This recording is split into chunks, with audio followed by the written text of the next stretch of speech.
India and Canada's diplomatic rift is split wide open. Prime Minister Justin Trudeau accused India of being involved in the killing of a Khalistani terrorist. But after tensions escalated, Trudeau now finds himself engulfed with questions on his own accusations. All this as India has called Canada's claims absurd. And the world is asking for proof. Here's a report. India and the government of India needs to take this matter with the utmost seriousness. We are doing that. We are not looking to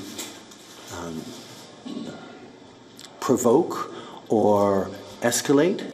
That's the Canadian Prime Minister, who within 24 hours seemed to have tempered his tone and statement. This comes after his sensational accusation in the Canadian Parliament, which is being questioned for evidence. Over the past number of weeks, Canadian security agencies have been actively pursuing credible allegations of a potential link between agents of the government of India and the killing of a Canadian citizen, Hardeep Singh Nijjar. This resulted in a flurry of activities. Ottawa expelled an Indian diplomat, and in a tit-for-tat, New Delhi followed suit by expelling a Canadian diplomat. Canada issued an updated advisory for India travel, and on Wednesday, New Delhi issued a strongly worded advisory cautioning Indians staying in Canada and also advised Indians against traveling to the country. The statement mentions deteriorating security environment in Canada. The Canadian PM had accused New Delhi of being involved in the murder of a Khalistani terrorist, Hardeep Singh Nijjar. India has rejected the allegations as absurd and motivated. However, the Canadian government hasn't provided any proof to back the allegations. Now, questions are being asked by the opposition in Canada. I think the Prime Minister needs to come clean with all the facts. We need to know all of the evidence possible so that Canadians can make judgments on that. Trudeau also reached out to his Western allies, which elicited concerns, but failed to garner any assurances. The US says that the allegations are serious and they are deeply concerned. UK, too, echoed Washington's statement, but asserted that its trade talks with New Delhi will continue. Experts say vote bank politics could be behind this approach by the Canadian PM. Trudeau is already facing near unprecedented rates of disapproval. His Liberal Party is eyeing the votes of the huge Sikh community, which is about 2.1% of the country's population. But only a minuscule percentage of Canadian Sikh back the Khalistan movement. The big question is, how much damage will Trudeau's diplomatic gaffe cost the India-Canada ties? Brian Lilly is a political columnist for the Toronto Sun. He's now joining us live from Toronto. Brian, welcome to the show. Some say this seems personal for the Canadian Prime Minister. Do you think this row is going to have any impact on India's ties with the West? Not with the West in general. We've seen American President Joe Biden appear at the United Nations yesterday. He mentioned India 3 times, I believe, in his speech, including talking about working with Japan, Australia, and India on ties in the Pacific region. He talked about the recently announced the G20 meeting of a deal to have India tied to the Middle East in a trade deal that involves Middle Eastern countries, including Israel, that the United States is part of. So he talked about that.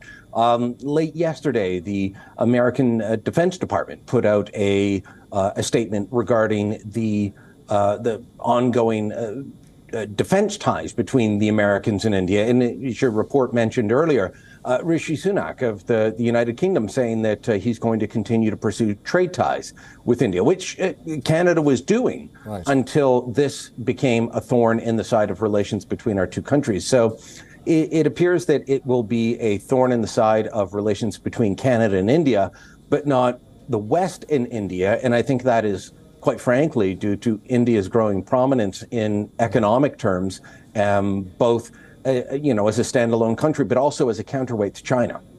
Brian, in the long run, what would be the impact of this recent feud when it comes to Indians living in Canada and Canadians living in India?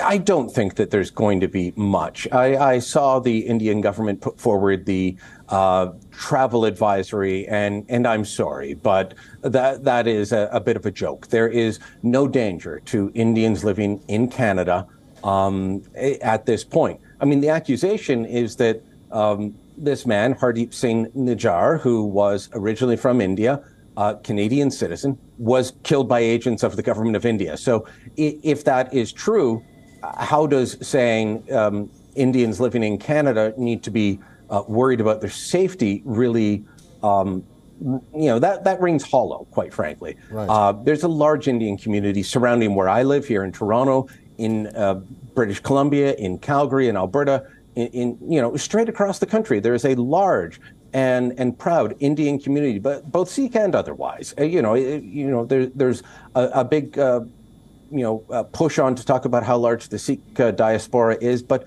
the Indian diaspora in Canada is significant on all fronts, and the idea that they are suddenly in danger just isn't true. Okay, Brian, in your own view, who stands to lose because of this spoiled relationship between India and Canada? Given India's growing economic might, economically, we do. But I don't think that people in India who are proud of the fact that India is the world's largest democracy, they should be concerned at the allegations. Now, look, I think that our Prime Minister does need to put forward proof. He needs to put forward some evidence to back up his allegations. And he hasn't done that so far, saying that India was involved in the killing of Hardeep Singh Nijjar. Whether he was a terrorist or not, that's not how countries of the rule of law, that's not how democracies deal with things. I can point to you right now that India is seeking the extradition of Tawar Hussain Rana in the United States. He's a Canadian citizen who was convicted of having ties to the Jyllands Poston terrorist attack in Europe years ago. But India wants him on what they say was his role in the Mumbai terror attacks of 2008. Right. They continue to seek extradition. That is how countries of the rule of law deal with these things. So what I would say to both my Prime Minister, Prime Minister Trudeau, and to Prime Minister Modi, let's see the evidence. We're playing a bit of poker here that's just going to hurt average people, that's going to hurt people who are importing and exporting from both countries, people who are relying on trade for their jobs, for their livelihoods, and that's going to be impacted. Well, both leaders, put your cards on the table. Show us what you have. If India is not involved, then India is not involved. But if India is involved, then that is a black mark on India's prominent position as the world's largest democracy. Right. To be carrying out extrajudicial assassinations, essentially, in another country. That is not how we handle things. Okay. And, that's not how they're handling things with the United States. Shouldn't be how they're handling things with Canada, when both men are accused of essentially the same thing, being terrorists. So let's get the facts out, because regular people are the ones who are going to be hurt by this more than the governments. All right, I've been talking to Brian Lilley. He's a political columnist for the Toronto Sun. Brian, thank you very much for all your insights and for making time for WION World is One today. WION is now available in your country. Download the app now and get all the news on the move.